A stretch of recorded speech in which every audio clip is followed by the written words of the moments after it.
Reading is important, people.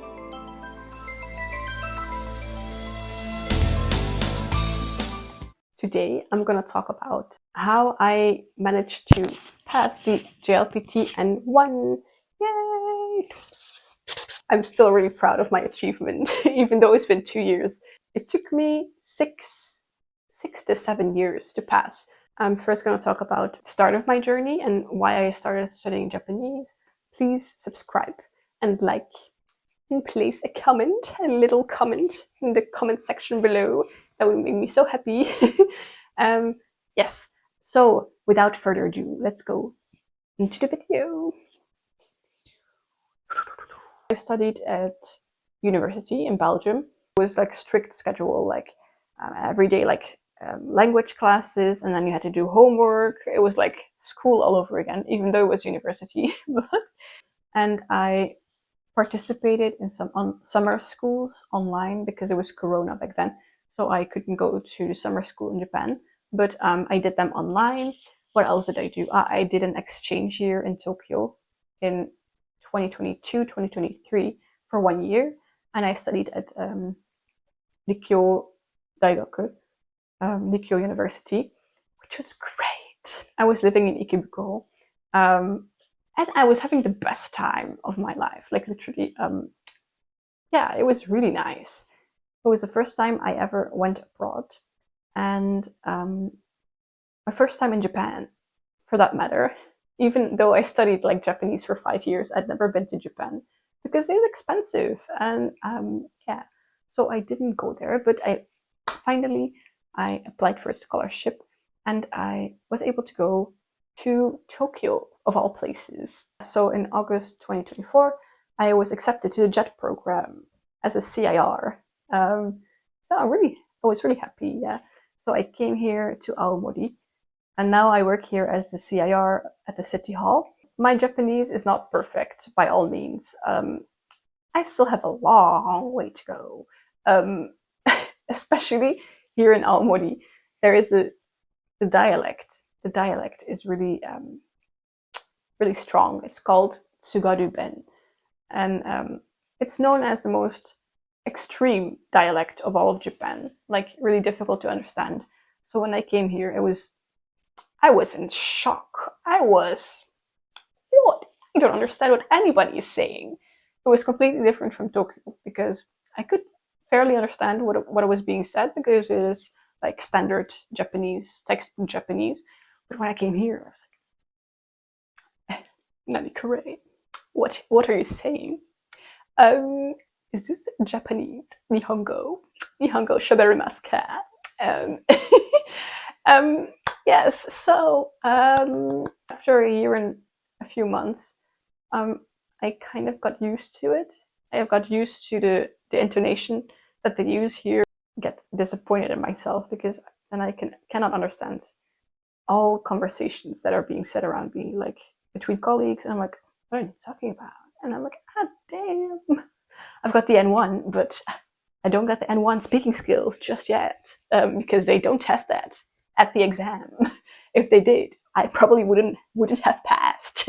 But yeah, I'm really good at grammar and like reading and writing. They don't test the speaking at the JLPT, so that's a bit weird if you ask me, because I probably wouldn't have passed if they tested the speaking skills. Yes. So there's that. But I'm still going to give you tips on the N1 because I passed. I have the right to give you tips because you didn't. Anyway, I also have some favorite books that I used to use when I was studying for the JLPT. I have some kanji books, some grammar books, and some vocabulary books that I want to share with you. I use a lot of books, but these ones are the ones I found like most beneficial. So please check the description in the comments. There's this kanji book. I'll place the photo here. The kanji book that we used at university. Great book, really. It has all the kanji that you, like the basic kanji that you really need. Really important kanji, they're all in there. That's what I'm saying. I may have the N1, like the certificate, and I'm like really proud of it, and it's a great like accomplishment. but I feel that I still have a really long way to go. At my work, I have to do some interpreting from English to Japanese or from Japanese to English, and I'm really bad at that because I don't have specific training, which is normal. Like, it's not because you can speak a language that you can also do interpreting. That's a whole other thing, and it requires a whole other like education and a whole other like training. So I took like peace. I have peace with that, but it makes me want to study more vocabulary so that I can be more prepared in those instances where I have to do interpretation, so that I'm a bit more prepared. So I'm really putting in a lot of effort in vocabulary lately. So I bought this book. It uses short stories for you to like really be able to understand and to remember the words. Because when you're just studying vocabulary from a list, they don't stick, at least not with me. Like, I forget them after 2 hours. But if you have like short stories, the words are like wired in your brain. You can study the words in their correct usage and their correct context, which is great because sometimes it's really difficult to understand, like, when do I use this word? Because it has 20 other synonyms. So when you have it into like a context shape and like short stories, it's really easy, I think, to memorize and actually remember and be able to use them in daily life as well. So I recommend this book. I have a great podcast, by the way. I have a podcast that I listened to when I was studying for the JLPT N1. And it's from a man who basically uploads one episode a week. And he talks about something in the news in Japan, like some Japanese news. And he specifically uses vocabulary from the N1.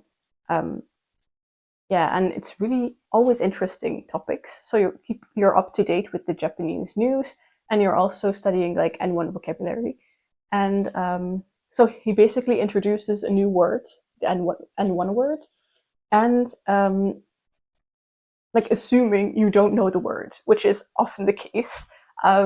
He pauses a bit, and then he explains the new word, in a more simple way, so that you know what it means, and then you can incorporate it into your everyday vocabulary from that point on.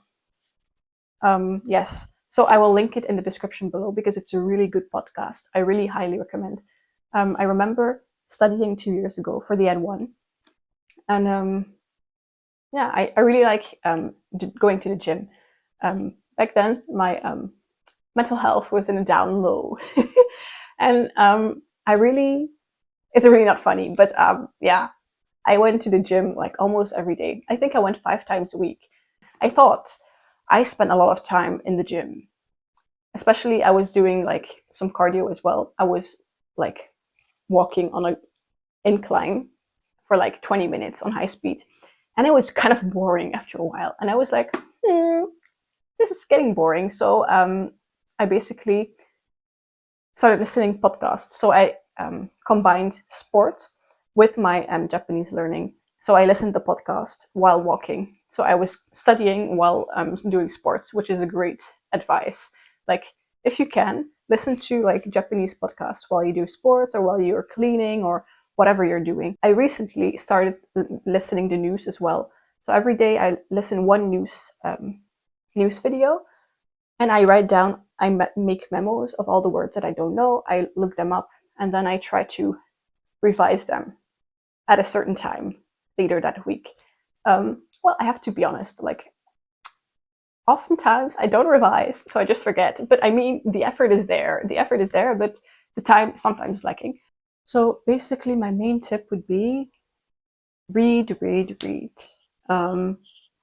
Yeah, reading is really important. I know many people dislike reading and have an attention span of a fish, but reading is really important, and I think it's essential to your Japanese study.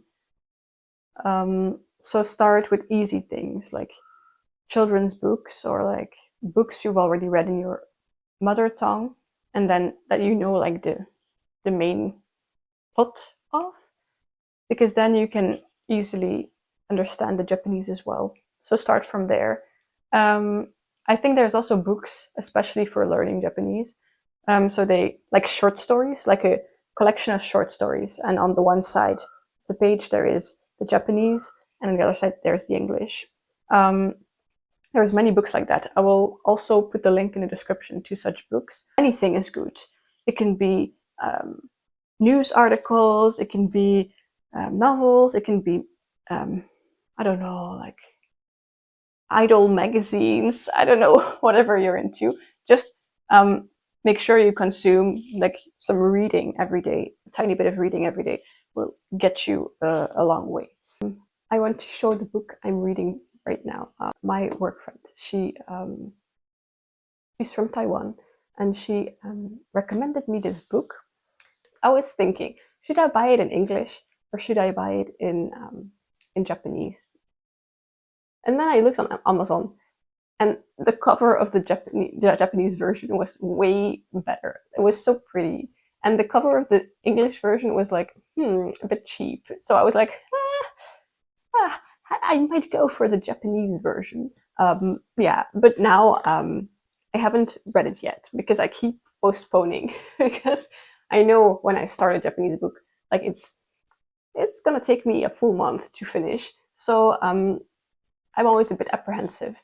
So it's basically about Taiwan under Japanese occupation, and it's about these two women, and they go on a travel. They go travel. Look, I don't know what I was saying here, but this is not the short content of this book. This is not what this book is about. Since I haven't read the book yet, let me just So it follows Aoyama Chizuko, a young Japanese writer who travels throughout Taiwan by train. She is accompanied by a Taiwanese interpreter named Chiang. Excuse me if that's the wrong pronunciation. And they explore local cuisine, culture, and landscapes. The novel delves into the complex power dynamics between the colonizer and the colonized, examining themes of imperialism, friendship, and identity. And it's featuring a lot of Taiwanese dishes. Like, I think I haven't started yet, but it got a lot of prizes.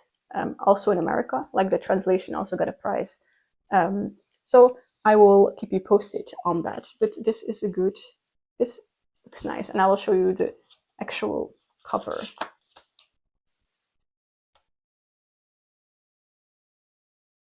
An author I recommend is川上未映子. Her books are always really like the topics are really interesting. A profound comment of mine yet again. No, really, but her books are really touching. They're really emotional. She really takes you along a journey into a world that you normally wouldn't like encounter. And her writing style is really descriptive, but not in the way that it becomes difficult to read, but like it's really lively, and it really sets the scene perfectly. I think the descriptive passages in like Japanese books can be really tough to read. In English, it's called Sisters in Yellow. My sister actually recommended me this book. She read it in English, and then she said, "Oh, you should really read it." And I was like, okay, I will buy it. So I did. So Sisters in Yellow, it's called in English, follows Hana, a young woman who moves in with an older woman named Kimiko, and two other women, to run a bar in Tokyo. Together, they form a makeshift family, while navigating poverty and danger in the city. The novel explores themes of survival, loyalty, and betrayal, as Hana faces the consequences of her choices. Then I ended up reading a 600-page book in Japanese. But it didn't feel like 600 pages because her writing style is so good and it really flows. And I didn't need to look up many words, actually. But I think it's a really accessible book for Japanese learners, at least if you're like studying for the N1 or so. I think this is a good book to incorporate in your study. I also have two other books that I recommend. This one is Se i ippai no Waruguchi. if you look up this title, it will come up on Amazon. It's basically an essay about the author's daily life. It's not so thick, the book's not so thick, and it reads really smoothly. So yeah, so I recommend. So it's a record of daily life by poet Shizuka Hori. The entirety of me, living right now, no one else, just me. And then this one is the next one, Mikan no Aji. I haven't read this one yet, so I don't know if it's good, but my friend recommended it to me. It's by a Korean author, actually, Namju. Namju. Is that pronunciation right? I don't know. But I just bought it because of the cover. The cover looks so cute. And the title also appealed to me, so. But yeah, I don't know if it's good or not. But yeah, it's a cute book. Look, I don't know why I didn't say anything about the contents of the book, but I will now. So, Mikan no Aji, which translates to the flavor of Mandarin, is a sisterhood novel depicting the secret promise made by 4 Korean 9th grade girls during a trip to Jeju Island. It's about the turmoil in their youth and friendships caused by entrance exams and family circumstances. It realistically portrays the girls' growth, marked by pain, within a fiercely competitive society. Excuse me for my English pronunciation. But I'm really excited to read this book, and I will keep you posted on my my thoughts in next video if there are people who want to know and are interested. Let me know in the comments below. Yes.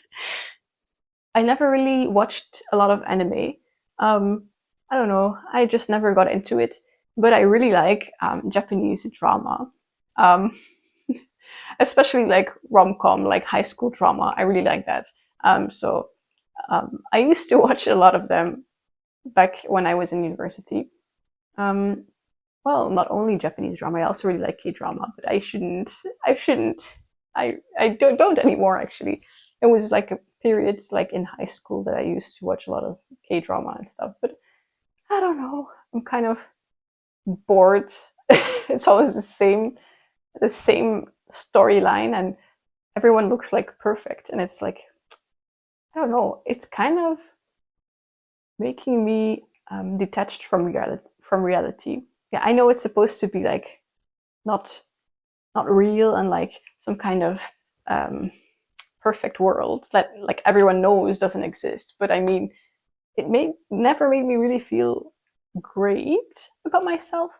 Like everyone looked like perfect and like perfect skin and the perfect clothes, and I always felt like this kind of this pressure to like, how did they look like that? How can I look like that? And then it was not good. Like, so I quit that.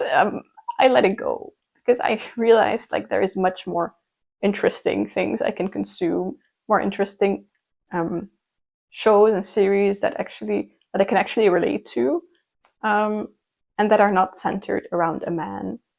Yeah, like all the K-dramas were like focused on like a man, like anything else interesting. So I stopped watching that. But yeah, so dramas can be a good thing. I have a top tier tip for you. That is talking to yourself. Yes, I do that in any language. I do it in my mother tongue, in English. And also, I do it a lot in Japanese. When I was studying the grammar, I used to just talk to myself all the time. Like when I study, I walk miles and miles on end in my room in circles. I was walking in circles for hours on end. Like a crackhead.